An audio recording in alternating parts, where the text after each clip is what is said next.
Unless you've been living under a rock or have real responsibilities like raising children or starting a pyramid scheme, then you've probably heard of TikTok. It's the reason that I have any clout and get numerous requests from strangers to ruin their marriage, which I do because I'm an agent of chaos. Many have been naive enough to mistake the app for Vine 2.0. False. Vine began as a relatively innocent platform where the hormonal youths of the world took a break from harassing elderly couples at the mall or inserting random household objects inside of them, the normal activities that children partake in as they await to be drafted, in order to post fairly innocuous 6-second videos. It was experimental, raw, full of potential. We peered into the deep recesses of our culture and experienced the bizarre mix of horror and awe that comes with witnessing unregulated individuality. Just look at this masterpiece.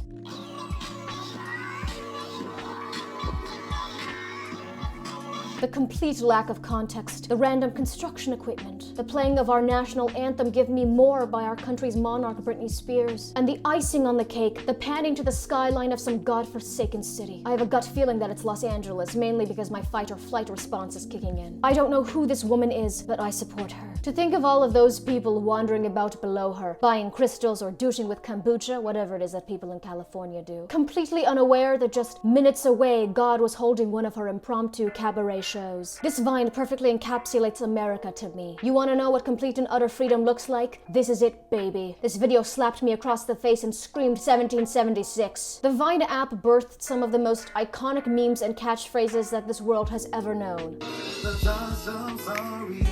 I think your sister might be having my second son. Unfortunately, it also did spawn content creators so horrible that I'm assuming that their videos are shown to inmates in Guantanamo. TikTok, on the other hand, from its very inception, was millions of individuals violently clamoring for the tiniest bit of internet clout with the wanton desperation of war refugees. Some might say that this is a sign that the end is nigh, a symptom of a crumbling civilization. I, for one, fully welcome it. The world is on fire. Steal a Hawaiian shirt from your dad. Kick back. Sip a Capri Sun. It's the nectar of the gods. Plastic straws included. Screw the sea turtles. Where were they during World War II? Exactly. Despite mercilessly mocking the app for months, I eventually caved in and downloaded the app in 2020. Do I still continue to mock it despite me being an active user? Absolutely. I'm a self-contradicting hypocrite. Am I now expected to live by my beliefs? What am I, Amish? Now, TikTok does not disappoint in the freak department, let me tell you. However, the blistering open wound of this app is what I like to call the rise of attractive mediocrity, which is to say that any attractive teen can rise to an unprecedented level of fame and fortune despite not exhibiting the slightest iota of skill in any sort of field. Frankly, I don't know what anyone expected from an app that was formerly Musical.ly, a platform where the prepubescents of the world got famous for performing dances that resembled a well-choreographed seizure. The only requirements for internet fame at this point are decent cheekbones and basic literacy, and that's only so that you can type Instagram captions. The most disturbing of my discoveries was something that's called the Hype House, which has since disbanded, I think.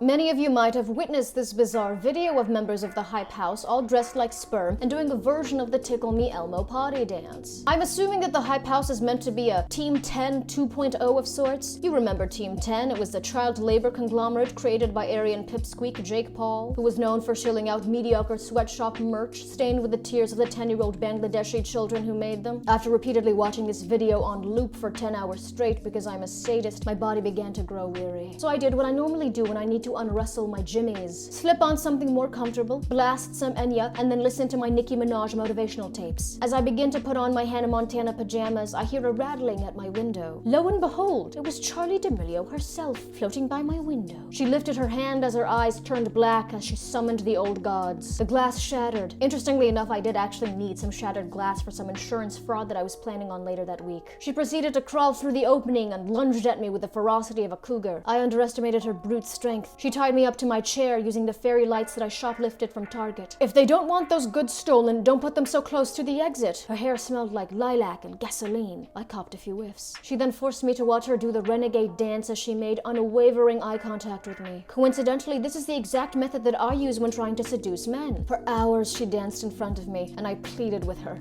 please, Please show me mercy. She pointed her Italian finger at me and she said, "Shut up. Shut up, you belligerent slut. You thought." I continued to beg, "Please. I have low blood sugar. At least toss some food in my mouth." She proceeded to unzip her Gucci fanny pack and line up a row of M&Ms on the floor, but removing the brown and green ones because apparently they're in a lesbian relationship and Charli is, above all things, an ally. She then made me slurp up the candy like a vacuum as she whispered, "Hoover.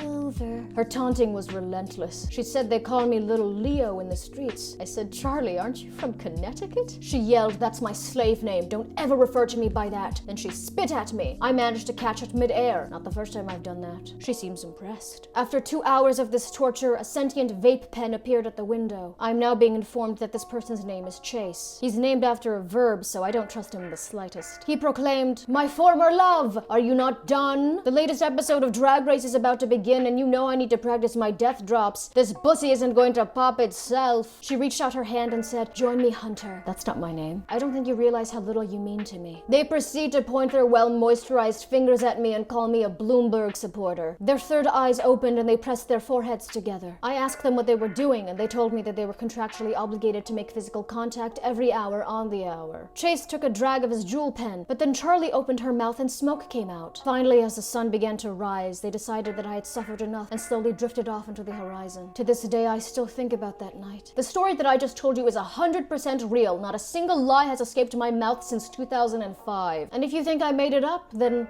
you're racist. Sorry you had to find out this way. I miss the days when fame could only be achieved through nepotism or witnessing a producer commit a hit and run and then using that information to blackmail him. When will we revert back to that foolproof system? We do not live in a meritocracy, this is a blatant fact, but at the very least you would think that these influencers would be exceptionally beautiful in order to warrant this level of attention. The type of people that you would glance at and think, "Oh man, you were loved as a child, weren't you? Probably breastfed as well." Now I don't mean to cyber bully these people. No, that's a lie. I do. Hold up.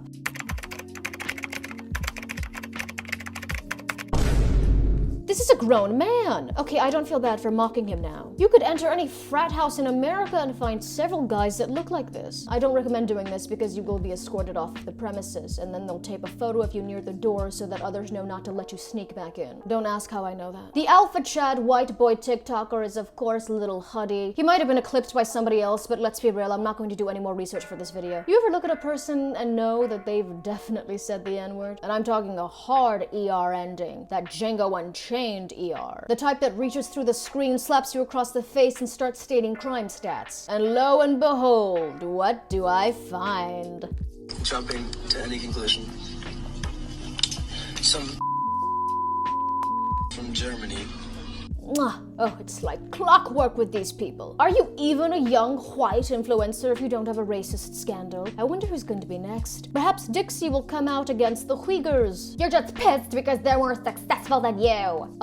Yeah, I'm petty. Petty is me. I wish that I could make millions doing mediocre dances or mind-numbingly generic music, but I don't. Mainly because selling my soul in this manner would result in me having an existential breakdown, during which I would have a dramatic moment where I stare at my glammed-up face in the mirror. A single perfect tear rolls down my blemish-free face. I wonder what has become of me, until one of the PAs taps me on the shoulder and tells me that I need to get on stage pronto in order to present the Teen Choice Award for Best Thirst Trap. Plus, I wouldn't be able to have a superiority complex and look down on those type of creators. Then what would be my favorite hobby? Crocheting? If there is anything to take away from this, it's that anyone under the age of 14 should not be allowed this much access to the internet. Unless you happen to be in this demographic and are watching me. In which case you obviously have discerning taste and get a pass. Anytime that you see an online creator making horrible content and you think, who's watching this? It's kids. Always. Mr. Beast alone has an army of devoted middle schoolers at his beck and call. Frankly, I'm terrified. Is this channel a money laundering scheme? I'm genuinely curious. To any girlies that are my age that happen to like these men, I have no ill will towards you. I will judge you from afar, yes. But I do want to remind you that you don't love him. You're just lonely.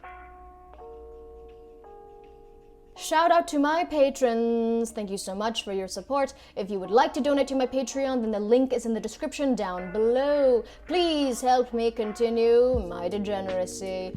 Thank you. Bye.